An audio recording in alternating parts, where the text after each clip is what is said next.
Hello everybody, my name is Dorian Bryce, and this is a crash course run-through of the book, This Boy's Life by Tobias Jonathan and Zell Wolf. Wait guys, no, not a crash course of humans, a crash course of the book. Shit. This Boy's Life was written as a memoir of Tobias' personal experiences while he was growing up poor in the 1950s. Toby, you got my money? No, I got nothing, man. You got my lunch money? I got no money, bro. Let's check. Let's check. To understand Wolf's experiences, first we need to understand major events happening in the 1950s.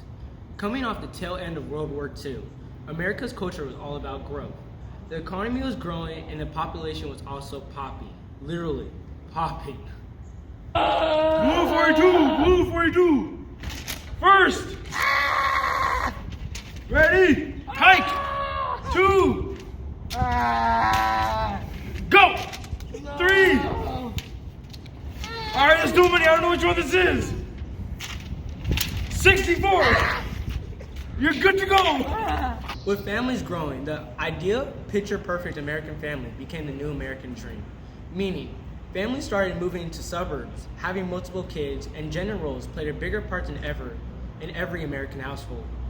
Through the lens of the 1950s American dream, we see a young Tobias Wolf dealing with the separation of his parents at the age of 5, and then moving to Seattle during his adolescent years. Bro, I heard he lives in Seattle. You live in Seattle? Yeah, he lives in Seattle. Seattle's right here. Where? Right here. We're in Seattle, man. Let's go, man. Sorry guys, there's somebody in my frame. Okay, back to you, Dorn. From the start of the book, Wolf and his mother named Rosemary find themselves in search of the American dream. Eventually, their search ends up in Seattle, where Rosemary marries a man named Dwight because she continuously clings to the idea of a perfect family. As soon as Dwight is mixed into the family, he becomes an emotionally and physically abusive stepfather and husband.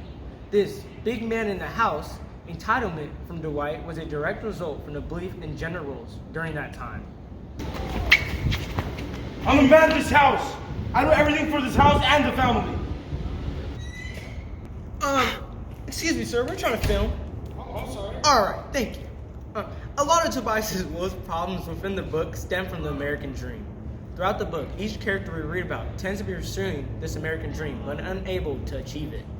Examples may be Rosemary and Dwight getting married to make a family, but not for actual love.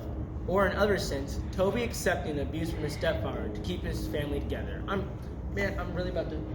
Man was in my scene. That bird's in your scene. A bird's in my scene? It's ridiculous. Alright guys, well Bird interrupted us last time. Let's hope we can get this right next time. Alright. Dwight strongly believes in the idea that men are the head of the household and deserve the respect from everyone in their family. When he's unable to get the respect that he expects, he lashes out. This twisted version of masculinity can be seen in his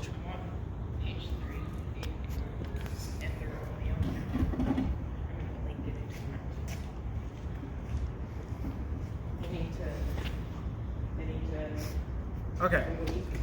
Whew. This twisted version of masculinity can be seen in his treatment of Toby, as he tries throughout the book to assert his dominance over Toby, such as accusing Toby of being a liar and a delinquent, and forcing Toby to do unnecessary work that he shouldn't have to do. Throughout the book, Toby tries to find his way out of poverty and have the ideal American life. But time and time again, he ends up falling further away from his dream.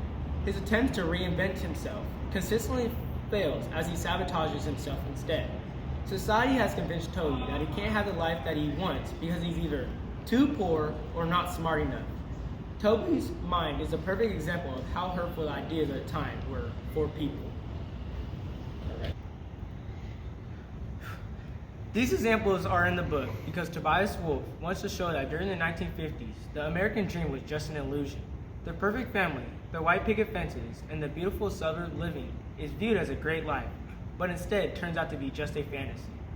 This book shows that the American dream isn't built for everybody, but that the infatuation with the idea drives all people.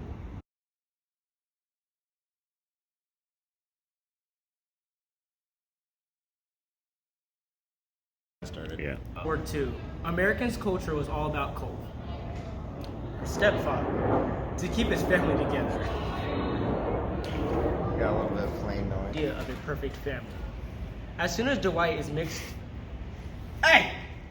Keep it going. Okay, as soon as Dwight is mixed into the family, she. Oh man, I almost that would have been hella funny. That was funny. Since in the 1950s, American Dream, we can see young Tobias. We got one. One's coming. Blue 42. Blue 42. First. Here we go. Here we go. Second. Okay, wait, stop. I'm the man of this house. I do everything to the family and this house.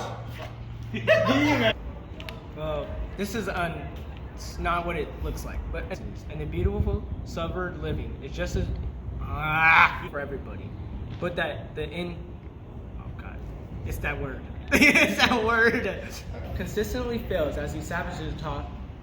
Yeah, man, I failed. Consistently fail as he sabotages himself. God. How hurtful the ideas of the time were for people. Damn. Toby tries to find his way out of poverty and have the ideal American life. But time and time again,